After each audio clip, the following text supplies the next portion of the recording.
Um pecado mortal. 7 anos de purgatório. Por cada pecado mortal perdoado, uma alma precisaria passar, em média, por 7 anos no purgatório. Conheça esta e outras revelações recebidas por duas místicas da Igreja Católica. Aprove a Deus mostrar em espírito as sombrias moradas do purgatório a algumas almas privilegiadas, as quais revelariam os mistérios dolorosos que aí se passavam para a edificação dos fiéis. Vale a pena recordar aquilo que ensina o Catecismo da Igreja Católica a respeito de revelações como estas. No decurso dos séculos houve revelações denominadas privadas, e algumas delas têm sido reconhecidas pela autoridade da Igreja. Elas não pertencem, contudo, ao depósito da fé. A função delas não é melhorar ou completar a revelação definitiva de Cristo, mas ajudar a viver dela com mais plenitude em determinada época da história.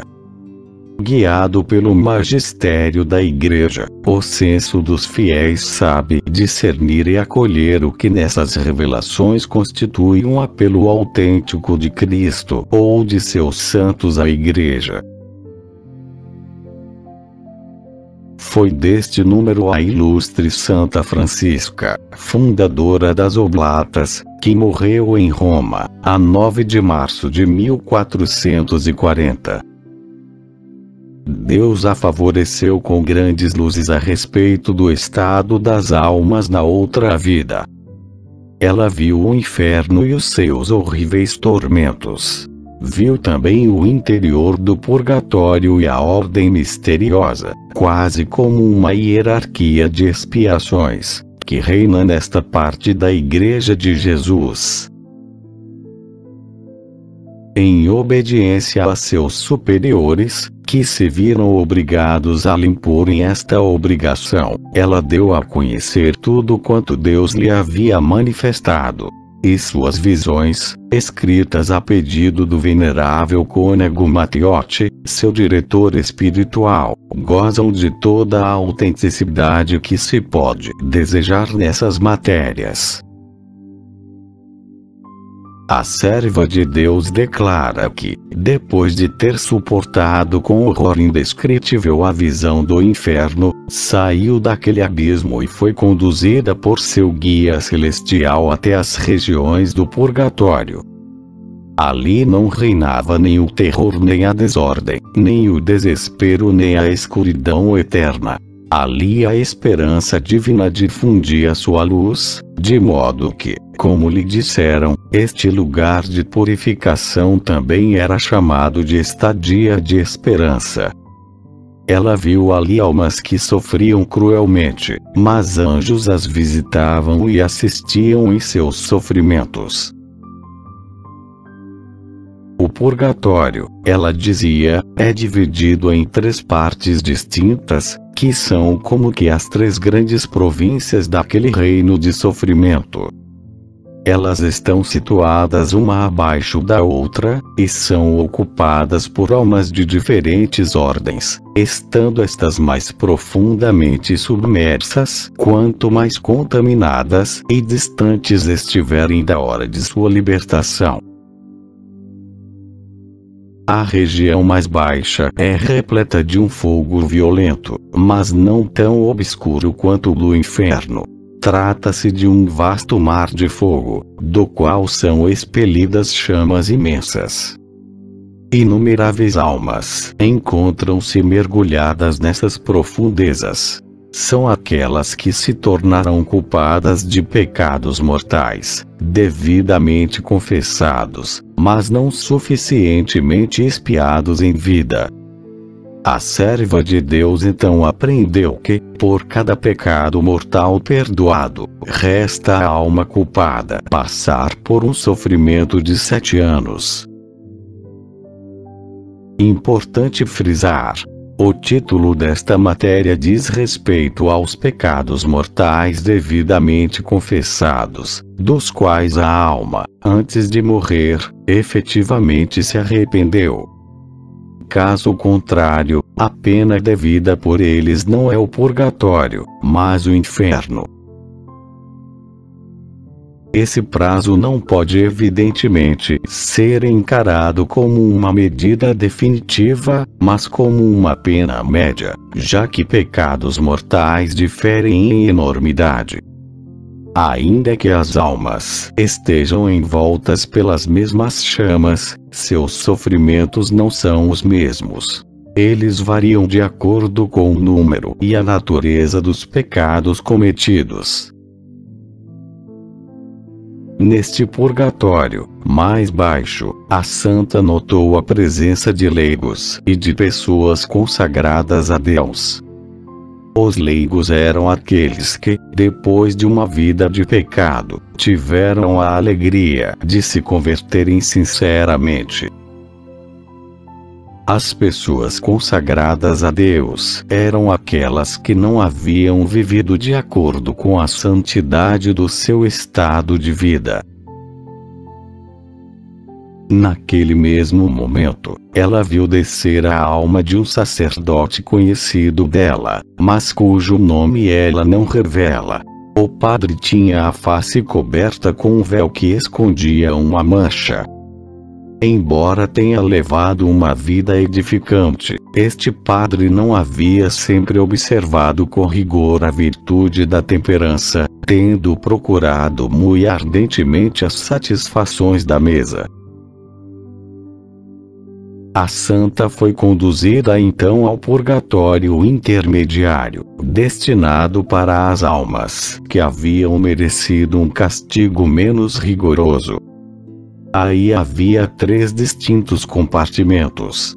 Um que lembrava um imenso calabouço de gelo, cujo frio era indescritivelmente intenso. O segundo, ao contrário, era como um grande caldeirão de óleo e massa fervente.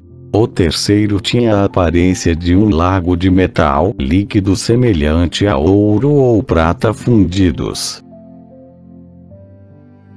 O alto purgatório, que a santa não descreve, é a morada temporária das almas que menos sofrem e estão muito próximas do feliz momento de sua libertação. Com exceção da pena de perda. A pena de perda consiste em estar privado, por um tempo, da visão de Deus, que é o supremo bem, o fim beatífico para o qual foram feitas as nossas almas, assim como nossos olhos são para a luz. É um desejo ardente que tormenta a alma. Tal é, em substância, a visão de Santa Francisca Romana relativa ao purgatório. O que segue, agora, é um registro de Santa Maria Madalena de Pazzi, uma carmelita de Florença, tal como vai relatado em sua biografia, escrita pelo padre Separi. Sua revelação dá uma figura mais completa do purgatório, ao passo que a visão precedente não faz senão traçar os seus contornos. Algum tempo antes de sua morte, que aconteceu em 1607, a serva de Deus, Maria Madalena de Pazzi, estando uma noite com várias outras religiosas no jardim do convento, foi arrebatada em êxtase e viu o purgatório aberto diante de si. Ao mesmo tempo, como ela deu a conhecer depois, uma voz lhe fez o convite para visitar todas as prisões da justiça divina e contemplar como são verdadeiramente dignas de compaixão todas as almas detidas neste lugar. Neste momento, ouviu-se ela dizer: "Sim, eu irei", consentindo em empreender esta dolorosa jornada. De fato, ela caminhou por 2 horas em torno do jardim, o qual era muito grande, fazendo pausas de tempos em tempos. A cada vez que interrompia o passo, ela contemplava atentamente os sofrimentos que lhe eram mostrados.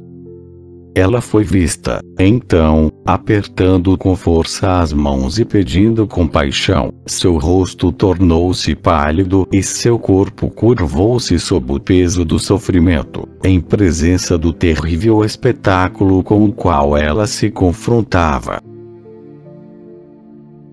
A santa começou a lamentar em alta voz: "Misericórdia, meu Senhor, misericórdia! Descei, ó sangue precioso, e libertai estas almas de sua prisão. Pobres almas!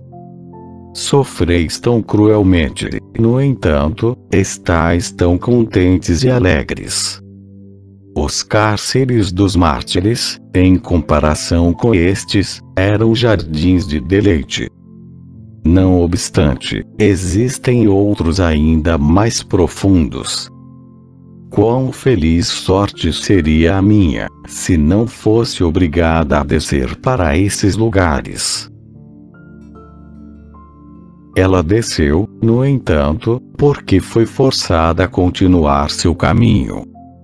Tendo dado alguns passos, porém, ela parou aterrorizada e, suspirando, gritou: "Que até religiosos nesta morada sombria! Bom Deus, como eles são atormentados!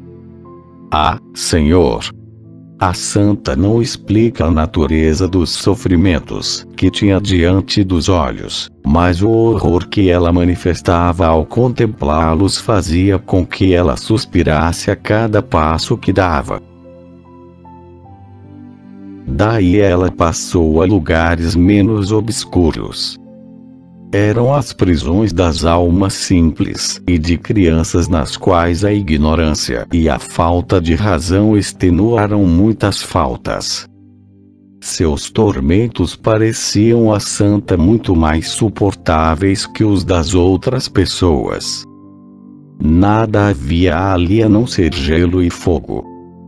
Ela notou que estas almas tinham consigo seus anjos da guarda, os quais as fortificavam enormemente com sua presença. Mas ela também via demônios cujas formas pavorosas faziam aumentar seus sofrimentos. Avançando um pouco mais o passo, ela viu almas ainda mais desafortunadas, e ouviu-se ela gritar: "Oh, quão horrível é este lugar! Ele é cheio de demônios horrendos e tormentos inacreditáveis. Quem, o meu Senhor, são as vítimas dessas cruéis torturas? Pai, elas estão sendo perfuradas com espadas afiadas, elas estão sendo cortadas em pedaços." Foi-lhe revelado, então, que aquelas eram as almas cuja conduta havia sido contaminada pela hipocrisia. Avançando um pouco, ela viu uma grande multidão de almas que eram feridas, por assim dizer, e esmagadas sob uma prensa. E ela entendeu que aquelas eram as almas que se haviam apegado à impaciência e à desobediência durante suas vidas. Ao contemplá-las, os olhares, os suspiros e toda a atitude da santa exprimiam compaixão e terror. Um momento depois sua agitação aumentou, e a santa soltou um grito terrível. Era o cárcere dos mentirosos que agora se abria diante dela. Depois de o considerar atentamente, ela gritou bem alto: "Os mentirosos são confinados em um lugar na vizinhança do inferno, e seus sofrimentos são excessivamente grandes. Chumbo fundido é derramado dentro de suas bocas. eu os vejo queimar e, ao mesmo tempo, tremer de frio.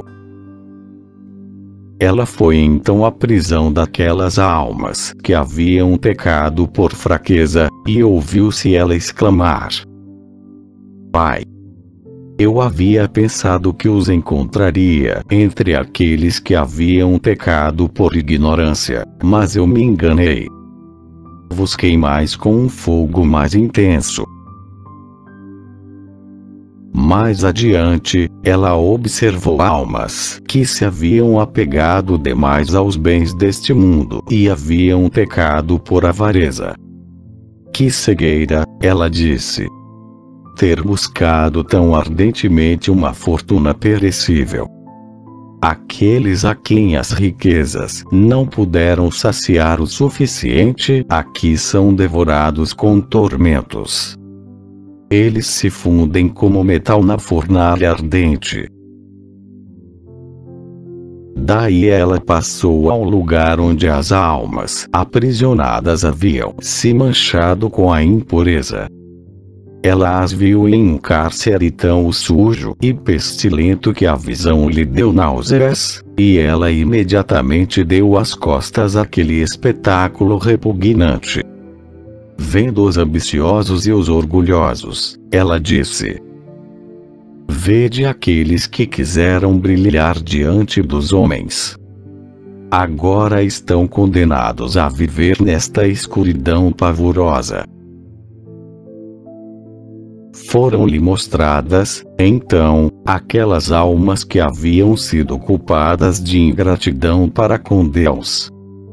Elas eram vítimas de tormentos indescritíveis e afogadas, por assim dizer, em um lago de chumbo fundido, por haver feito secar, com sua ingratidão, a fonte da piedade. Finalmente, em um último cárcere, foram-lhe mostradas as almas que não se tinha dado a nenhum vício em particular, mas que, por falta da devida vigilância sobre si mesmas, cometeram todo tipo de faltas triviais. A santa notou que estas almas tomavam parte nos castigos de todos os vícios, em um grau moderado, porque as faltas que elas cometeram apenas de tempos em tempos tornaram-nas menos culpadas do que aqueles que as tinham cometido habitualmente. Após esta última estação, a santa deixou o jardim, implorando a Deus que nunca mais a fizesse testemunha de um espetáculo tão desolador. Ela sentia que não tinha forças para suportá-lo. Seu êxtase continuou, no entanto, e conversando com Jesus ela falou: Dize-me, Senhor, qual era o vosso desígnio em descobrir-me aquelas terríveis prisões, das quais eu sabia tão pouco e agora compreendo ainda menos? Agora eu vejo. Quisestes dar-me o conhecimento de vossa infinita santidade e fazer-me detestar cada vez mais a mínima mancha de pecado, tão abominável aos vossos olhos.